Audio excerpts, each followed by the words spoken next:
예, 저는 왕십리에서 온 53세 남상협이라고 합니다. 지난번 경비지도사 자격증을 취득해서 경비업체에 근무하다가 12월에 구청 공무원으로 임용이 되어서 공무원으로 지금 현재 재직 중에 있습니다. 현재 지금 안전재난과 재난안전상황실에서 상황근무요원으로 지금 근무하고 있습니다.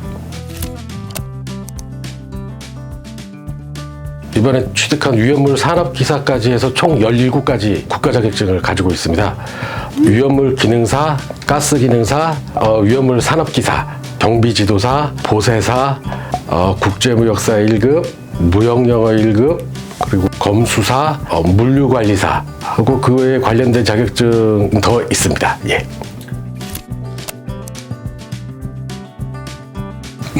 제가 안전재난과에 근무하고 있으니까 아무래도 위험물하고 가스 그쪽이 아무래도 좀 사고들이 많이 발생하고 있기 때문에 그 관련 자격증들이 많이 도움이 됐으며, 그리고 내년에 준비하는 안전관리 자격증 산업안전 산업기사 그거를 또 이제 준비를 하고 있습니다. 예.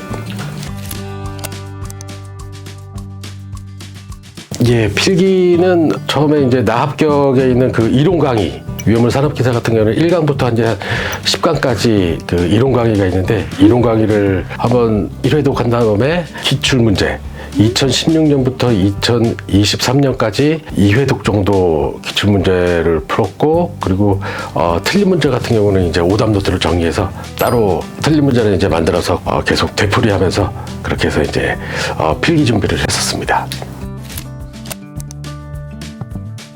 아무래도 일반 화학 같은 경우는 화학 전공을 하지 않는 사람은 많이 어렵습니다. 그래서 이 무료 인강의 그 일반 화학에 많이 도움이 됐었습니다. 특히 이제 핵심 요약 부분, 시험에 나올 수 있는 부분만 이렇게 간략하게 이제 포인트 잡아주셔가지고 그 부분을 이제 암기하고 숙지하면서 했던 게 많이 도움이 됐었습니다.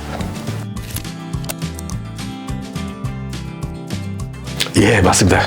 작년 여름에 위험물 기능사를 취득을 했는데, 그 위험물 기능사의 밑바탕이 베이스가 깔려있던 게 이제 아무래도 위험물 산업기사 공부하는데 많이 도움이 됐었습니다. 특히 이제 시간 절약 같은 것도 많이 됐었고, 특히 위험물 산업기사 실기 같은 경우는 기능사하고 중복되는 부분도 많이 있었거든요. 그래서 특히 1류부터 6류까지 그 위험물 특징이나 그 종류, 그리고 지정 수량, 위험 등급 암기해야 될 것들이 이제 작년에 기능사부터 암기를 해봤었기 때문에 위험 산업기사 공부하면서 많이 도움이 됐었습니다.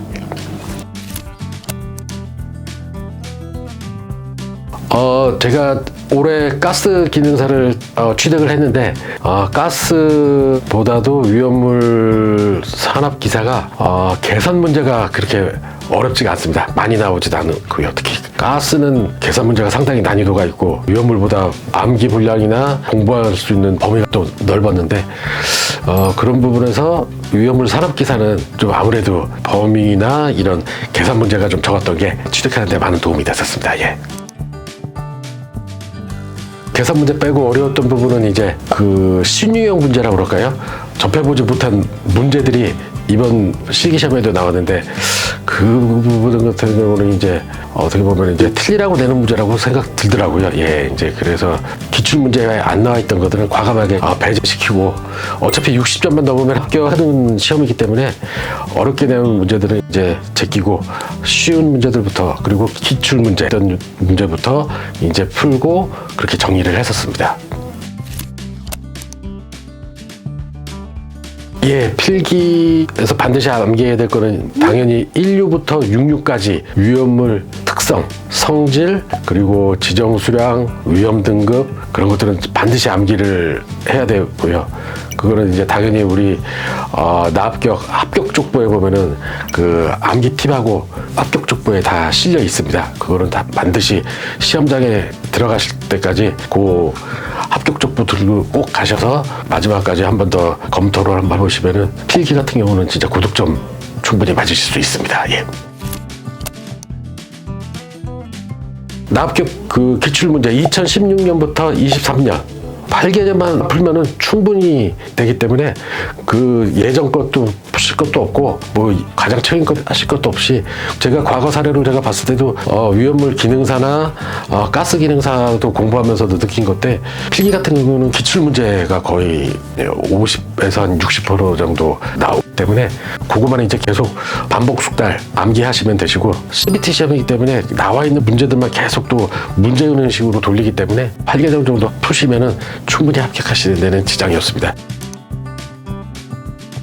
이소프로필 알코올 같은 경우는 아이소프릴 알코올, 오류 위험물 같으면 이제 니트로 화합물 같은 것도 이제 나이트로 화합물이라든지 이런 식으로 이제 명칭이 바뀌었고, 특히 이제 오류 위험물이 이제 또 지정 수량도 바뀌고 또 용어 자체도 이제 또 바뀌기 때문에 아마 24년도 마지막 회에는 예전에 있던 용어까지는 합격 점수를 준다고 하는데 아마 내년 회차부터는 바뀐 용어로 그걸로 이제 꼭 정답을 적으셔야 정답으로 인정되기 때문에 법령 바뀐 부분에 대해서는 반드시 그거를 꼭 숙지하시고 그걸로 적으셔야 됩니다. 제가 이번에 시험 봤을 때도 바뀐 문제로 출제되었기 때문에 아마 이번 회차가 마지막이에요 생각이 들더라고요. 예. 따로 문제한 건 아니고요. 이번에 법령 개정되면서 큐넷에서 그게 공지가 나와 있는 걸로 알고 있습니다. 그 이제 법령된 용어에 대해서 정답 기준화에 대한 거는 이번 회차까지 인정하고 내년 시험에는 바뀐 용어로 작성을 해야 정답이 인정된다. 큐넷에 공지가 아마 나와 있는 게 있을 겁니다. 우리 나합격 카페에 올라온 걸로 알고 있거든요. 그래서 저도 그거 보고 알았었습니다. 예, 그래서 특히 이제 시험 준비하면서 카페는 거의 저도 매일 들어가면서 바뀐 부분이 있는지 그런 것들을 이제 매일매일 체크를 하면서 이제 봤었거든요. 아마 카페에 분명히 그게 올라와 있는 게 있을 겁니다. 그거 한번 찾아보시면은 그게 나와 있을 것입니다. 예.